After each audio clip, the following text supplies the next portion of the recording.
नमस्कार friends, welcome to the channel explore homeopathy with doctor Rajesh once again.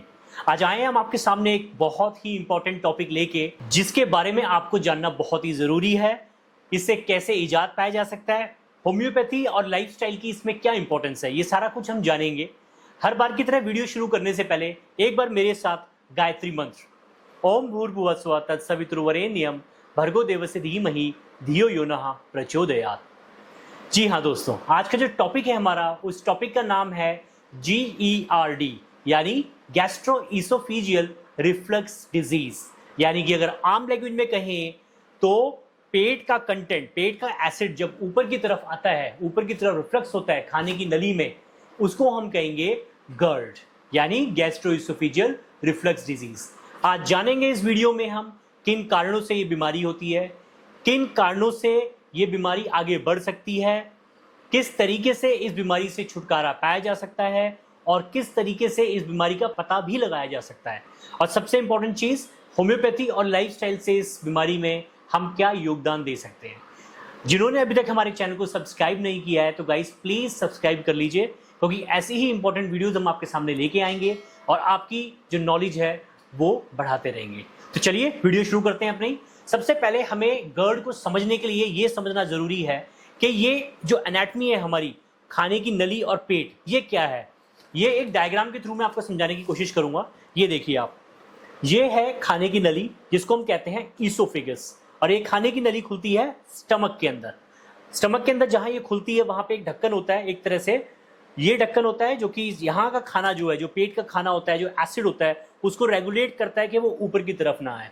Same एक ढक्कन नीचे की तरफ भी होता है। तो जो गैस्ट्रिक कंटेंट होता है वो बिल्कुल सिक्ल्यूड रहता है, वो इस वजह से क्योंकि हमारी जो खाने की नली होती है वो तैयार नहीं होती है इस एसिड को झेलने के लिए जो कि पेट में बन रहा है। अब पेट में जो एसिड बनता है, आप सभी को पता है, उसका काम जो है खाने को पचाना है और खाने में कोई भी बैक्टीरिया, वायरस या कोई भी इस तरह की चीज जो हमारे बॉडी को नुकसान पहुंचा सकती है उसको खत्म करना है। तो इसका फायदा भी है और नुकसान भी है। जब ये जरूरत से अत्यधिक मात्रा में बनना शुरू हो जाए तो ये एसिड ऊपर की तरफ चले जाता है और ये इस ईसोफेगस को डैमेज करना शुरू कर देता है। अब जब ये ईसोफेगस में जाएगा तो मैंने अभी आपको बताया, जो खाने की नली होती है वो इस चीज के लिए तैयार नहीं होती है। तो उससे क्या होता है, जब ये एसिड ऊपर की तरफ जाएगा तो उससे क्या होगा, यहाँ पे जगह जगह ये इरप्शंस बनने शुरू हो जाएंगे, इन्फ्लेमेशन बननी शुरू हो जाएगी, और इन्फ्लेमेशन की वजह से तमाम साइन एंड सिम्टम्स आते हैं। तो अब बात करते हैं हम कि सबसे पहली चीज, ये चीज होती क्यों है। तो देखिए, अभी एनाटॉमी से ही मैं आपको समझाने की कोशिश करूंगा। ये जो ढक्कन आप देख रहे हैं, अगर ये ढक्कन बहुत ही ज्यादा वीक हो, इसकी इलास्टिसिटी बहुत लूज हो, यानी कि यहाँ का जो कंटेंट है वो आराम से ऊपर की तरफ जा सके, तो ये बीमारी हो जाती है। या फिर पेट के अंदर जरूरत से ज्यादा अत्यधिक मात्रा में एसिड बन रहा हो तो भी ये कंडीशन आ जाती है। उसके अलावा कोई भी ऐसी कंडीशन जो हमारे बॉडी में हमारे पेट के प्रेशर को बढ़ाती है, उस कारण भी ये दिक्कत आ सकती है। या फिर कोई ऐसी कंडीशन जैसे कि हर्निया। हर्निया में क्या होता है, हमारा पेट जो होता है, ये एक डायफ्राम जो होता है उससे ऊपर की तरफ इसका पोजीशन हो जाती है, इसकी पोजीशन चेंज हो जाती है, अपनी नॉर्मल पोजीशन से ऊपर चले जाता है। उसकी वजह से जो एसिड होता है वो इजीली ईसोफेगस के अंदर चले जाता है। तो ये एक मुख्य कारण है जिनकी वजह से ये आता है। अब बात आती है सबसे पहले इंपॉर्टेंट चीज कि ये ढक्कन और ये इलास्टिसिटी है, ये खराब क्यों होती है। तो अब सबसे पहला जो हमारा कारण है वो यहीं पे आएगा, डाइट। अगर डाइट में आप alcohol, smoking, non vegetarian food, spicy food, junk food या टी वगैरह बहुत ज्यादा अमाउंट में ले रहे हैं, कैफीन, सोडा ड्रिंक्स अगर बहुत ज्यादा अमाउंट में ले रहे हैं, तो उसकी वजह से ये ढक्कन जो होता है ये वीक हो जाता है। इवन जो एलोपैथिक मेडिकेशंस हैं, अगर उनको बहुत ज्यादा अमाउंट में हम लेते हैं तो भी ये ढक्कन पे असर आता है। तभी आपने देखा होगा डॉक्टर्स अक्सर एंटीबायोटिक्स के साथ, पेन किलर के साथ आपको एक एंट एसिड देता है ताकि ये एसिड आपको यहाँ पे ना आए और ना ही डैमेज करे। तो एक कारण तो ये हो गया खाने पीने का। दूसरा कारण है मेंटल एंजाइटी। अगर आप एंजाइटी के पेशेंट्स हैं या स्ट्रेस आपको बहुत ज्यादा रहता है तो उसकी वजह से आपको ये मेंटल स्ट्रेस की वजह से ये कंडीशन डेवलप हो सकती है। और मेंटल स्ट्रेस की वजह से ही आपको पेट में जो जरूरत से ज्यादा अत्यधिक मात्रा में एसिड प्रोडक्शन होती है और उसकी वजह से आपको ये दिक्कत आ सकती है। अब एसिड प्रोडक्शन के और जो कारण है वो ये है, अगर देखिए हमारे बॉडी में डिफेंसिव और रिस्पॉन्सिव मैकेनिज्म दोनों हैं। अब जब क्या होता है, रिस्पॉन्स ज्यादा आ रहा है, एसिड ज्यादा सिक्रीट हो रहा है, तो उसको डिफेंस करने के लिए भी हमारे बॉडी में म्यूकस सेल्स होते हैं जो कि म्यूकस बनाते हैं, तरल पदार्थ म्यूकस सेल्स होते हैं। और कुछ ऐसे सेल्स होते हैं जो कि बाइकार्बोनेट भी सिक्रीट करते हैं जिससे एसिड को न्यूट्रलाइज कर लिया जाए। अगर ये कंडीशंस हमारी ऐसी हो कि जिसमें म्यूकस सेल्स भी ना काम करें, बाइकार्बोनेट की प्रोडक्शंस भी ना ज्यादा हो और कुछ हार्मोन्स हैं जो कि डेफिशिएंट हो, तो उसकी वजह से पेट का एसिड बनना शुरू हो जाता है, ज्यादा अमाउंट में बनता है और वो एसिड फिर ऊपर की तरफ जाके रिफ्लेक्स होना शुरू हो जाएगा। तो ये एक बहुत ही इंपॉर्टेंट कारण है। उसके बाद आता है नेक्स्ट कारण, हर्निया। मैंने आपको अभी बताया था अगर इसकी पोजीशन चेंज होती है, हाइड्रो हर्निया हो जाता है, उसकी वजह से लोगों को ये ऊपर की तरफ रिफ्लेक्स होता है। अब आता है अगर किसी भी वजह से पेट में प्रेशर ज्यादा पड़ जाए। अब पेट में प्रेशर कैसे पड़ सकता है, जैसे कि ओबेसिटी, अगर जरूरत से अत्यधिक मात्रा में आपका वजन है, अगर वजन ज्यादा है आपका तो वो उसकी वजह से आपको जो है ये दिक्कत आ सकती है। बीपी, हाइपरटेंशन के पेशेंट जो होते हैं उनका प्रेशर हर जगह बढ़ा रहता है, तो स्टमक के अंदर भी जो है वो प्रेशर बढ़ने की वजह से दिक्कत आ सकती है। डायबिटीज के अंदर एक प्रॉब्लम होती है, उसको कहते हैं गैस्ट्रिक पैरिसिस। गैस्ट्रिक पैरिसिस के अंदर क्या होता है कि जो खाना होता है वो काफी ज्यादा देर तक पेट में पड़ा रहता है, जिसकी वजह से वो स्लो नीचे जाता है, जिसकी वजह से भी एसिड प्रोडक्शन ज्यादा होती है। और सबसे इंपॉर्टेंट चीज, सीडेंटरी लाइफस्टाइल। अगर आप बहुत ज्यादा सीडेंटरी लाइफस्टाइल में हैं, आपका मूवमेंट नहीं है, पूरे दिन आप पोटैटो काउच की तरह टीवी देखते रहते हैं, खाते रहते हैं, या फिर आपका प्रोफेशन ऐसा है कि आपको पढ़ना पड़ता है, लॉन्ग सिटिंग्स हैं, या आपकी जॉब ऐसी है कि जिसके अंदर आपको नाइट शिफ्ट्स करनी पड़ती हैं, या कि आपका जो जॉब का कोई टाइमिंग नहीं है परफेक्ट, आप शिफ्ट्स में जॉब कर रहे हैं, तो ये प्रॉब्लम्स आपको आ सकती है। और इसी की वजह से आपकी डाइट में भी फर्क पड़ता है। ऑब्वियस बात है कि अगर आपको स्लीप डेप्रिवेशन हो रही है, नींद नहीं आ रही है, तो फिर आप स्टिमुलेंट्स की तरफ जाते हैं, कैफीन ले लो, टी ले लो, अल्कोहल, स्मोक कर लो, तो ये लाइफस्टाइल में आप पड़ जाते हैं। इस सेडेंटरी लाइफस्टाइल की वजह से जो है ये लक्षण आने शुरू हो जाते हैं। अब बात है कि इसको हम पहचानेंगे कैसे कि आप गर्ड से सफर कर रहे हैं। तो सबसे इंपॉर्टेंट जो सिम्टम है गर्ड का वो ये है कि आपको बिल्कुल सीने के बीचों बीच आपको हार्ट बर्न होगा, जलन होगी और पेन भी फील होगा।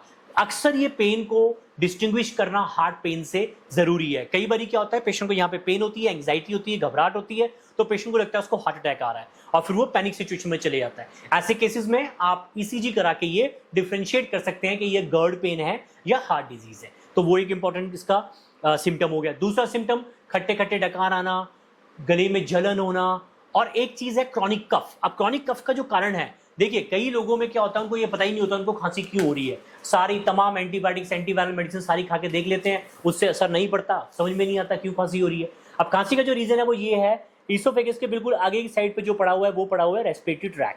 अब कई बारी due to sedentary lifestyle, due to increase pressure और ये ढक्कन वीक होने की वजह से क्या होता है, ये जो एसिड है ये स्पिल करके आपके रेस्पिरेटरी ट्रैक को अटैक करता है।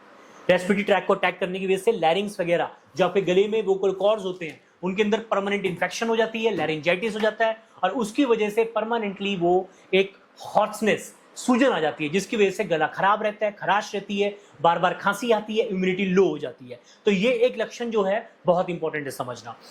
इसके अलावा पेट में भारीपन, गैस, बदहजमी, खाना हजम ना होना, खाना खाते ही ऐसा फील होना कि गैस बन गई, ब्लोटेड हो गया, बहुत ज्यादा ऐसी फीलिंग होना कि गैस बन रही है बॉडी में, प्रेशर आ रहा है चेस्ट के ऊपर और एक अनईजीनेस जिसे कहते हैं। तो ये सारे लक्षण आपको गर्ड में देखने के लिए बहुत आमतौर पे मिल जाते हैं। अब आइडेंटिफिकेशन का जैसे मैंने आपको बताया, सबसे सीधा आइडेंटिफिकेशन है लाइफस्टाइल। अगर आप लाइफस्टाइल में ये सारी चीजें कर रहे हैं, आपके सीडेंटरी लाइफस्टाइल है, स्ट्रेस आप ज्यादा लेते हैं, स्मोक करते हैं, अल्कोहल, कैफीन ड्रिंक्स वगैरह ज्यादा लेते हैं, या आप हाइपरटेंशन से सफर कर रहे हैं, डायबिटीज से सफर कर रहे हैं, तो आपको ये इलाज कराना जरूरी है और ये समझना जरूरी है कि जो गर्ड है वो डेवलप हो रहा है। इसके अलावा आप कैसे आइडेंटिफाई कर सकते हैं, आप बाकी टेस्ट जैसे कि आप शुगर का टेस्ट कर सकते हैं, बीपी का टेस्ट कर सकते हैं। अगर इनमें आपकी फ्लक्चुएशन है तो वहां से भी आपको पता चल सकता है कि जो पेट में एसिड बन रहा है वो इन वजहों से है। उसके अलावा एक आईबीएस नाम की प्रॉब्लम होती है, इसको कहते हैं इरिटेबल बाउल सिंड्रोम, उसकी वजह से भी कई लोगों के अंदर ये एसिड वगैरह जो होती है वो बन जाती है। तो अब ये चीज आ गई हमारे लक्षण। उसके अलावा जो लैब टेस्ट होते हैं, लैब में कोई ऐसा पैरामीटर नहीं है डायरेक्टली जिसमें आप गर्ड देख सकें, लेकिन अगर हम आपके ब्लड टेस्ट, लीवर टेस्ट या रीनल फंक्शन टेस्ट ये सारी चीजें करवाते हैं तो वहां से हमें काफी हद तक आइडेंटिफिकेशन हो जाती है कि जो बाकी कंडीशन है वो रूल आउट हो जाती है। फिर रूल आउट होने के बाद हम ये कंडीशन डायग्नोज कर लेते हैं कि पेशेंट को कुछ नहीं है, इट्स अ गर्ड, जो पेट का एसिड है वो ऊपर आ रहा है। तो ये तो हो गया आइडेंटिफिकेशन। अब इसकी मैनेजमेंट कैसे करनी है? अब मैनेजमेंट के लिए वही है, सबसे पहले आपने अपने नियरेस्ट डॉक्टर को विजिट करना है, उसको अपने सिम्टम्स देने हैं और उससे ये डायग्नोज कराना है कि ये प्रॉब्लम क्या है। तो वो सारे डायग्नोसिस टेस्ट करा के इसको रूल आउट कर देगा और सारी चीजें जब रूल आउट हो जाती है तो फिर वो अल्टीमेटली कंक्लूजन पे पहुंचेगा तो दिस इज अ गर्ड। तो सबसे पहले आपने फिजिशियन को विजिट करना है, उसको अपना केस देना है और एक कॉन्स्टिट्यूशनल मेडिसिन जो है बढ़िया सी वो आपने निकलवानी है। उसके अलावा लाइफस्टाइल में चेंजेस, जैसे मैंने आपको बताया, जैसे कारण है उन कारणों को बदलना है तो लाइफस्टाइल अपनी चेंज होगी तो GERD भी खत्म हो जाएगा। कई बार बिना किसी दवाई के भी आप इंप्रूवमेंट कर सकते हैं अगर आप अपनी लाइफस्टाइल को चेंज करें। अल्कोहल, स्मोकिंग को बंद कर दें, कैफिनेटेड ड्रिंक्स, टी, इनका जो इनटेक है उसको बंद करें, stress management, exercise, yoga, meditation वगैरह इस तरह की चीज़ें करें, और अगर किसी बीमारी से आप सफ़र कर रहे हैं तो उसका इलाज कराएं। और बहुत अत्यधिक अमाउंट में अगर आप एंटीबायोटिक्स या इस तरह की मेडिसिन खाते हैं, पेन किलर्स, तो उसके लिए आपने एक एंटासिड जो है वो हमेशा लेना है। अब एंटासिड्स की बात शुरू हुई है तो मैं बताऊं आपको, एक H2 रिसेप्टर्स होते हैं हमारे, एंटागोनिस्ट रिसेप्टर्स होते हैं, और दूसरे होते हैं PPIs, प्रोटॉन पंप इनहिबिटर। यानी कि अगर मैं कॉमन लैंग्वेज में आपको समझाऊं तो एक होते हैं हमारे रेंटिडीन हो गया, एसिलॉक हो गया, और दूसरी तरफ टैबलेट्स होती है हमारी ओमिप्राजोल और लेंसोप्राजोल, इसमोप्राजोल, रेबिप्राजोल। तो जो ये रेंटिडीन वगैरह होती है ये आप ले सकते हो, लेकिन ये टाइम बीइंग के लिए आपके एसिड को सप्रेस करते हैं, तो थोड़ा सा आपको टाइम बीइंग के लिए आराम आता है। लेकिन अगर आप इस तरफ जाते हैं, यानी कि इसमोप्राजोल, रेबिप्राजोल, पेंटोप्राजोल, PPI जिन्हें कहते हैं हम, प्रोटॉन पंप इनहिबिटर, तो इनका इफेक्ट थोड़ा सा लॉन्ग लास्टिंग रहता है। उसके अलावा काफ़ी लोग डाइजीन वगैरह या इस तरह के जो over the counter medication available है वो लेके खाते रहते हैं, बट मेरा मानना ये है वो गलत चीज़ है। आप डॉक्टर को विजिट कीजिए और उसके परामर्श के अकॉर्डिंग ही जो आपको बेस्ट सूटेड मेडिसिन है वो आप स्टार्ट कीजिए और उसका इलाज आराम से हो जाएगा। तो लाइफस्टाइल ड्रग मैनेजमेंट होगी। अब बात आती है इसमें होम्योपैथी का क्या रोल है। देखिए, बीइंग अ होम्योपैथिक डॉक्टर मैं आपको ये चीज बताता हूँ कि GERD का 100% ट्रीटमेंट होम्योपैथिक में अवेलेबल है। जी हाँ दोस्तों, हमारे पास इतनी बढ़िया मेडिसिन हैं जो कि इसको रूट आउट करती हैं। क्यों? क्योंकि हमारे पास मेंटल एंग्जाइटी से लेके आपका IBS तक सभी बीमारियों का इलाज है, जिस इलाज के दौरान ही हम, ये एक सिम्टम है GERD, तो उसको हम क्योर कर देते हैं। तो एंग्जाइटी वाला पेशेंट है या उसकी डाइट में दिक्कत है या कोई और प्रॉब्लम है, हम उन बीमारियों का इलाज करते हैं और साइमल्टेनियसली GERD भी कवर हो जाता है। अगर आप बाकी बीमारियों से सफर नहीं कर रहे हैं, आपकी लाइफस्टाइल भी बहुत अच्छी है, डाइट भी बहुत अच्छी है, उसके बावजूद भी आप GERD से सफर कर रहे हैं, तो उसकी भी मेडिसिन होम्योपैथी में आपको मिल जाती है। तो होम्योपैथी में अगर मैं एक ग्रुप ऑफ मेडिसिन उठाता हूं जो पर्टिकुलरली हम GERD के लिए देते हैं, तो वो उनकी अगर मैं बात करूं, लेकिन एक बात मैं आपको बताना चाहूंगा, अगर आपके पास कोई होम्योपैथिक डॉक्टर है तो सबसे पहले आप वहां जाके विजिट कीजिए, उसको अपना केस दीजिए, कॉन्स्टिट्यूशनल रेमेडी निकलवाइए और उसके थ्रू मेडिसिन को चालू कीजिए। लेकिन अनफॉर्चुनेटली अगर आपके पास कोई होम्योपैथिक डॉक्टर अवेलेबल नहीं है तो आपने जो दवाइयां यूज करनी है वो एक ग्रुप ऑफ मेडिसिन से मैं आपको बता रहा हूं, जिसमें सबसे इंपॉर्टेंट मेडिसिन आती है हमारी नक्स वोमिका, इसके अलावा पल्सिटिला, इसके अलावा रोबिनिया सुडोकेशिया, इसके अलावा सल्फर, इसके अलावा argentum nitricum, carbo vegetabilis, then is lycopodium. तो एक ग्रुप ऑफ मेडिसिन है फॉस्फोरस 200। तो ये मेडिसिन जो है, इन्हीं में से हम एक मेडिसिन चूज करके पेशेंट को बता सकते हैं और उसको उसके अकॉर्डिंगली हम गाइड कर सकते हैं। इसके अलावा होम्योपैथिक में बहुत अच्छी रेंज आती है बायोकेमिक रेमेडीज की। अगर आपको ये पोटेंसीज नहीं मिल पाती हैं या आपको लगता है कि आप पोटेंसीज को प्रॉपरली नहीं चला पा रहे हैं, आपको पता नहीं कि 30 खानी है 200 या 1M, तो आप बायोकेमिक रेमेडीज ले सकते हैं, जैसे कि नेट्रम फॉस 6X जो कि बहुत ही अच्छी रेमेडी है। इसके अलावा एसबीएल के कई, जैसे कि एसिडिटी करके आता है एक बायोकेमिक रेमेडी का, टिश्यू रेमेडीज का एक पेटेंट होता है, वो भी आप यूज कर सकते हैं। निक्सोसिड एक सिरप आता है जो कि मैंने पेशेंट्स में दिया है, निक्सोसिड टैबलेट्स भी आती हैं जो कि बहुत अच्छी हैं इस केस में, तो वो भी आप लेके यूज कर सकते हैं।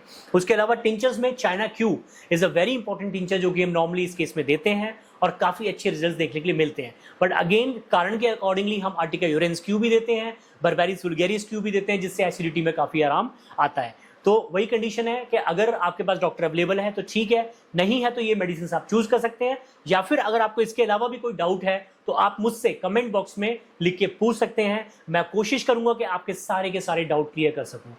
So guys, this is all about our video today, और मैं समझता हूं कि मैंने आपके सारे डाउट्स क्लियर किए होंगे एंड मैं होप करता हूं आपको वीडियो बहुत पसंद आया होगा। ऐसे ही हमें सपोर्ट करती रह जाइए, और अगर आपको वीडियो बहुत अच्छा लगा तो please raise your thumb and please share, like and जितना हो सके अपने आसपास लोगों को बताइए, इस वीडियो को भेजिए अपने ग्रुप में भी, ताकि लोगों को इसका बीमारी से इजाद मिल सके। Thanks a lot for watching this video. Thanks for watching.